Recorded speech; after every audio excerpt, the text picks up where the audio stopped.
Bueno, pues muy buenas a todos y a todas. Yo soy un gusto parlante. El último vídeo terminó un poco violento. Corté enseguida porque, por lo que sé. Lo retomo donde lo dejé. Quiero decir, que no me olvido. No es que se corte el vídeo, sino que pues dejo de seguir, me paro donde he dejado y continúo en el próximo vídeo, que es este, ¿no? Ya estamos en el capítulo 14. Estimo que me quedan 2 o 3 vídeos simplemente ya para acabar lo que quiero comentar de Heidegger. Bien. Entonces estamos hablando como el primer acceso a mí mismo es impropio, ya que me apropio de mí mismo a través de la opinión pública, la publicidad.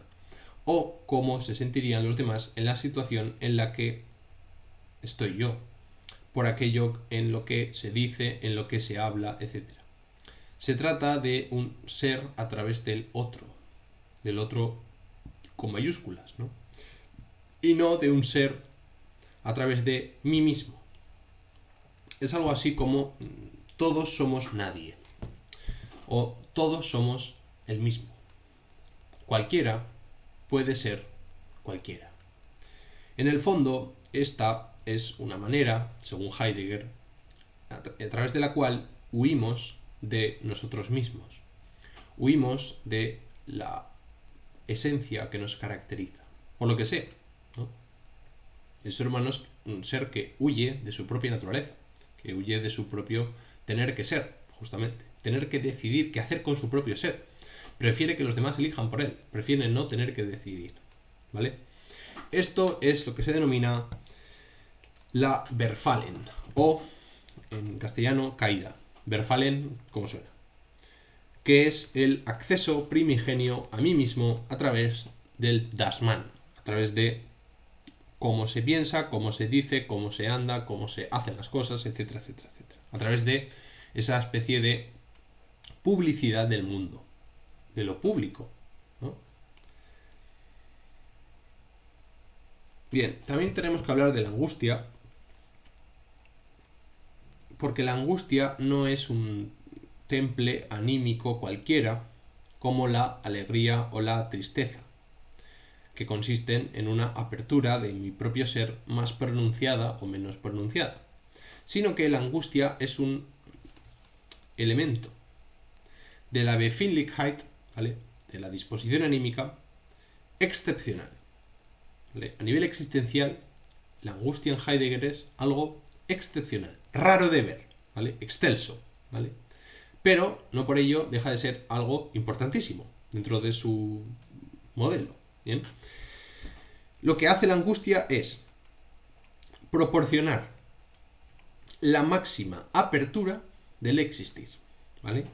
La angustia es el temple anímico que nos hace ser nosotros mismos de la manera más originaria posible, ¿vale?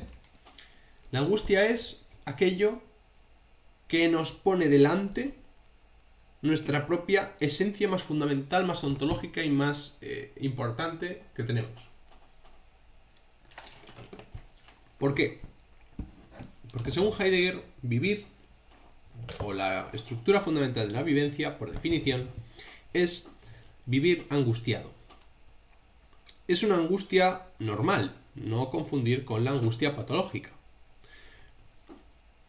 La angustia lo que hace es interrumpir, romper, fragmentar la relación con el estado de caída. Es decir, la angustia es ese elemento de la disposición anímica que nos permite romper toda relación con la publicidad.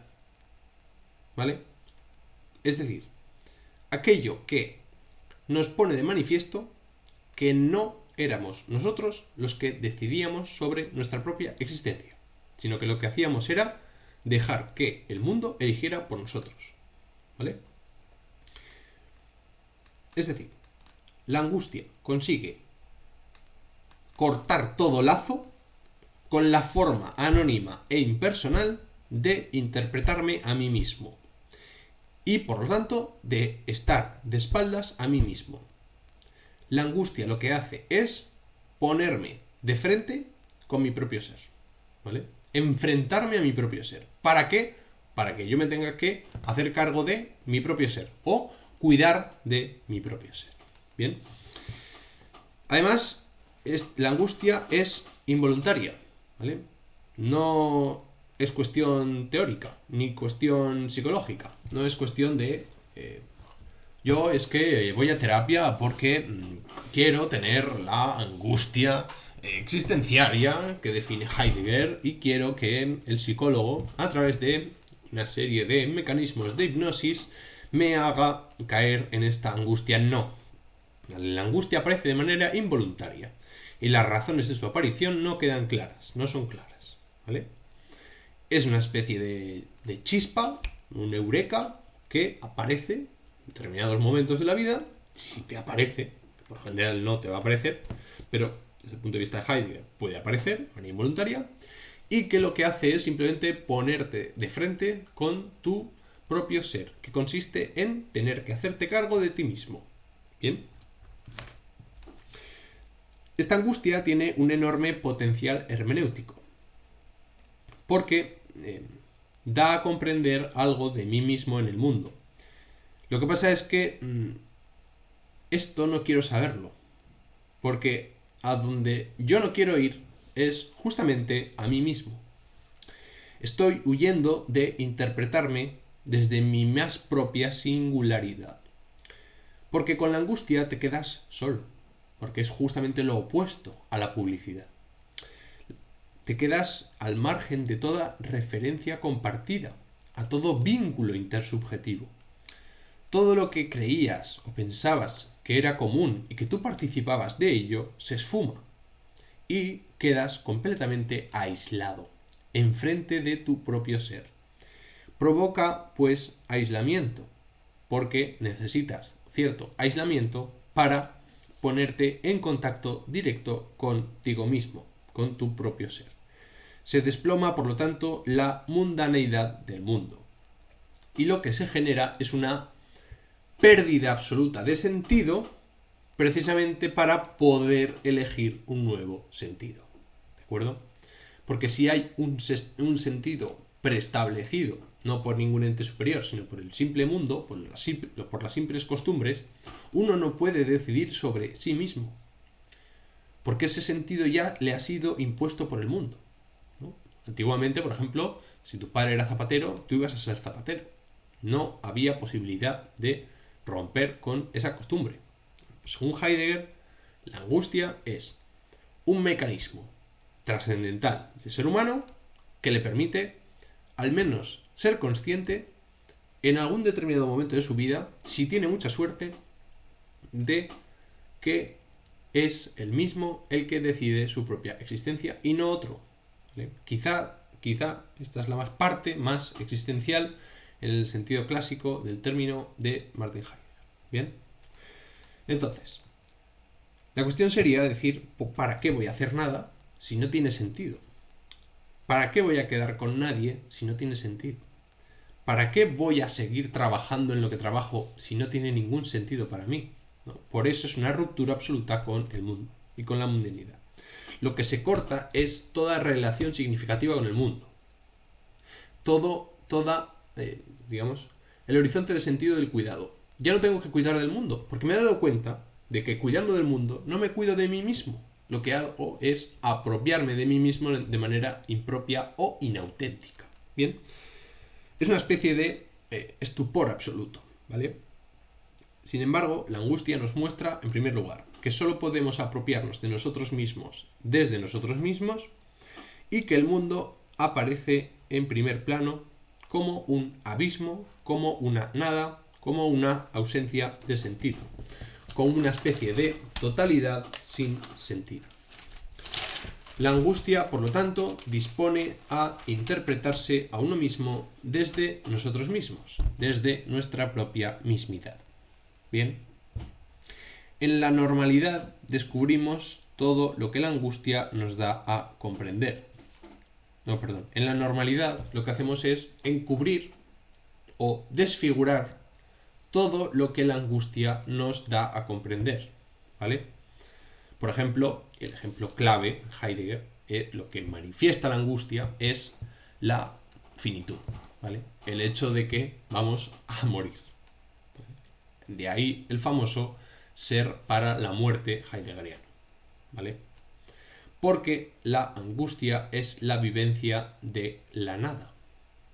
Es decir, la angustia lo que muestra es la nada, que no se manifiesta como un objeto, sino que nos dice que el mundo es una totalidad, un plexo significativo, una trama que nos vincula, a través del cual tenemos un acceso no teórico, sino de simple temple de ánimo a la estructura metafísica de nuestra existencia, que es previo a la cognición, es un existenciario por lo tanto, y es previo al querer. La angustia no tiene que ver con emociones ni pasiones.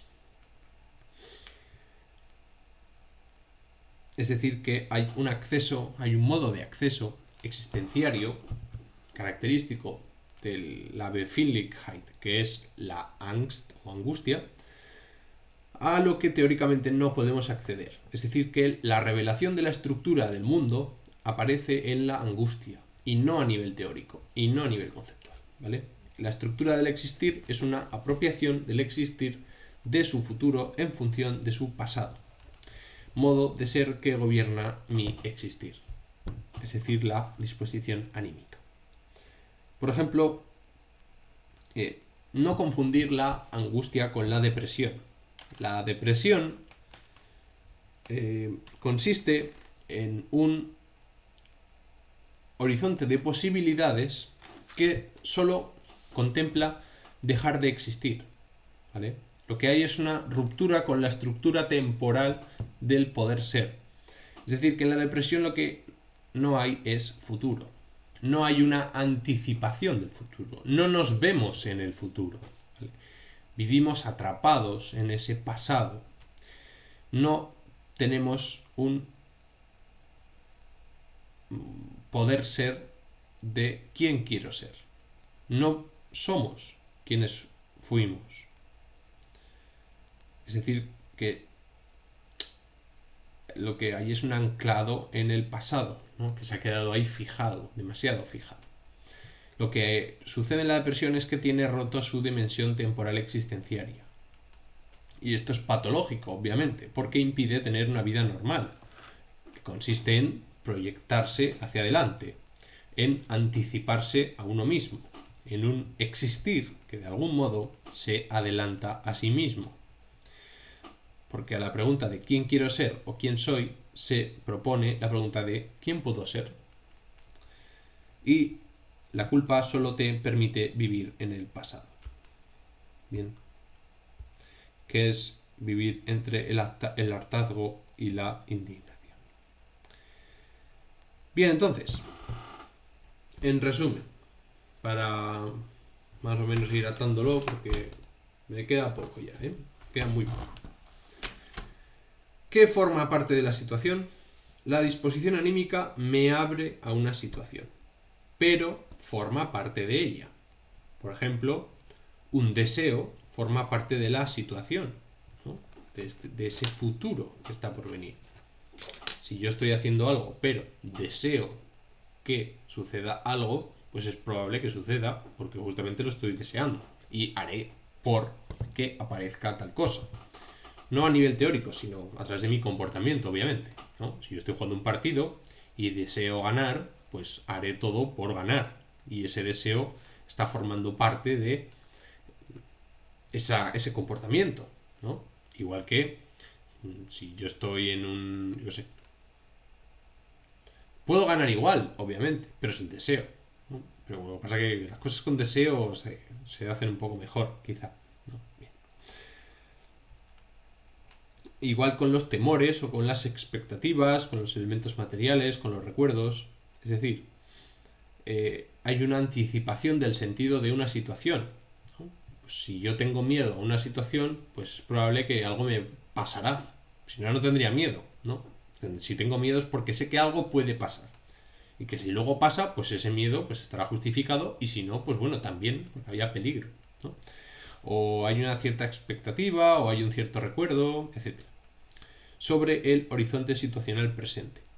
El cuerpo aparece cuando nos duele. Si no, el cuerpo es transparente. Ya comenté el ejemplo del tobillo. La libertad, la salud, la amistad aparece cuando se pierde la autonomía. Es decir, que la salud se presupone. Hasta que no estamos enfermos no sabemos lo bien que es estar saludable, porque justamente estar saludable es algo transparente, algo que no aparece per se, sino que lo que aparece es justamente la enfermedad, ¿no? O la amistad, ¿no? Cuando tiene amigos, pues parece que están ahí de siempre y para siempre y es genial. O no es genial, simplemente tiene amigos. Pero uno cuando deja de tenerlos, pues se da cuenta de la importancia de esos amigos, ¿no? El servir para un cuchillo aparece cuando ya no corta, porque parece que el cortar va de suyo, en el ente llamado cuchillo. Pero cuando deja de cortar, pues ya no es un cuchillo, ¿no? Las realidades del Dasein son fluidas, son evanescentes, son situacionales, son efímeras. La situación es lo que se ejecuta para existir. Cuando yo existo, soy la ejecución de mi propia situación. El existir consiste en una dimensión ejecutacional que se da en una dimensión situacional. Hay una ejecución de mi existir en base a mi situación. Por ejemplo, si está cayendo una tempestad, pues no me veo capaz de salir de casa. Yo no me veo ejecutando el hecho de ir a comprar el pan porque hay una situación que me lo impide, que es que hay una tempestad. A comprar el pan su padre, ya comeré arroz, no tengo ningún problema. Bien, y la temporalidad. El tiempo con sentido para mí. La temporalidad del vivir consiste en que el tiempo tiene para nosotros un significado. Lo vivo como expectativa, como posibilidad de mí mismo. Hay una aceleración de los procesos humanos. Bien, y lo vamos a dejar por aquí. Para más idea de la noción de la temporalidad, pues les remito a mi canal porque, bueno, no sé si lo llegué a leer, la parte de mi TFG dedicada al tiempo en seguitiempo. Yo creo que sí. De todas maneras, bueno, tienen un texto en mi canal relativo a la cuestión de la temporalidad de seguitiempo seguro. Vamos, a lo mejor no, pero si no, ya la haré. En cualquier caso, la cuestión es que no voy a trabajar ya más. No voy a trabajar la temporalidad en serie tiempo porque lo tengo en otro lado, ¿vale? Entonces no vale la pena. Pero quiero dedicar un último vídeo a hacer una especie de síntesis, porque han sido muchos capítulos, muchos de ellos muy repetitivos. Pero bueno, yo creo que más o menos ha quedado claro la cuestión, ¿no? Aunque no hemos hablado de la Geworfenheit. Bueno, la Geworfenheit al final la hemos comentado igual, ¿no? Quiero decir, es el estar arrojado, es el sereno, en realidad, es en el mundo. Bien, pues eso, lo dicho. Haré un último vídeo como de recapitulación total, hablando un poquito de todo y de nada, y finalizaremos con esta introducción que he hecho de Serie Tiempo en Heidi. Nada, pues hasta el último vídeo, ¿no? En fin, eso, lo de siempre. Un saludo, un abrazo, una carantoña múltiple para todos aquellos que me estén escuchando, viendo, sintiendo, compartiendo este tiempo tan valioso que tenemos de vida, estudiando una cosa tan rara como es la filosofía, que nadie la llamó en este mundo, pero bueno, desde que vino, pues parece que quiere quedarse porque se ha seguido manteniendo a lo largo de toda la historia. Así que bueno, algo tendrá cuando se sigue estudiando después de más de 2500 años. Bueno, así que nada, venga, un saludo y hasta la próxima.